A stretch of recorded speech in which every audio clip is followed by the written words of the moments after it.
భక్తాలి బృందాలి సలక్షణాశాః సంపూర్ణకర్త్రీం మహిషాసనాం శివాం మంజీరనీరస్వరఘోషదీప్తాం వనదుర్గమాంబాం శరణం ప్రపద్యే.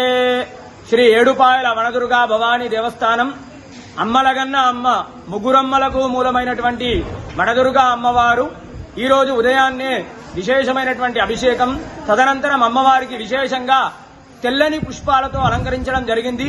అదేవిధంగా పుష్పాలతో సహస్రనామార్చన కార్యక్రమం జరిగింది. ఈ యొక్క అమ్మవారిని ఈ యొక్క తెల్లని పుష్పాలతో పూజించడం వల్ల ఆరోగ్యము, అదేవిధంగా మనశ్శాంతి, సంతానము కలుగుతుంది. అదేవిధంగా ఈ యొక్క అమ్మవారిని దర్శించుకోవడం వల్ల సకల శుభాలు కూడా కలుగుతాయి. వనదుర్గా భవానీ మాతాకి జై.